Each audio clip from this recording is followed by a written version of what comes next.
بسم الله الرحمن الرحيم In the name of Allah, the Gracious, the Merciful. အလွန်တနာကျင်နာတော်မူသောအနှိုင်းမဲ့ဂရုဏာတော်ရှင်ဖြစ်တော်မူသောအလ္လာဟူအရှင်မြတ်၏နာမတော်ဖြင့်စတင်ပါ၏ الحمد لله رب العالمين Praise be to Allah, Lord of the worlds. ချီးမွမ်းခြင်းအပေါင်းသည်စကြဝဠာခတ်သိမ်းကိုဖန်ဆင်းမွေးမြူတော်မူသောအလ္လာဟူအရှင်မြတ်အတွက်သာဖြစ်တော်မူ၏ الرحمن الرحيم The most gracious, the most merciful. ထိုအရှင်မြတ်သည်အလွန်တနာကျင်နာတော်မူသောအနှိုင်းမဲ့ဂရုဏာတော်ရှင်ဖြစ်တော်မူ၏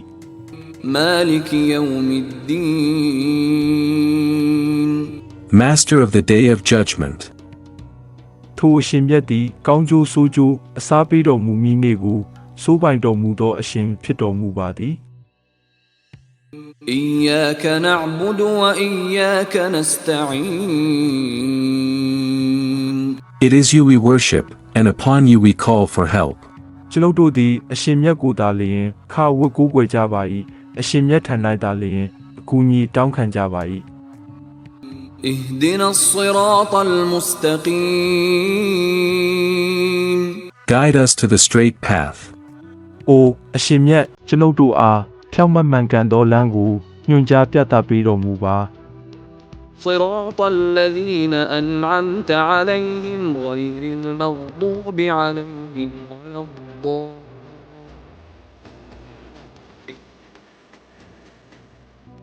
The path of those you have blessed, not of those against whom there is anger, nor of those who are misguided.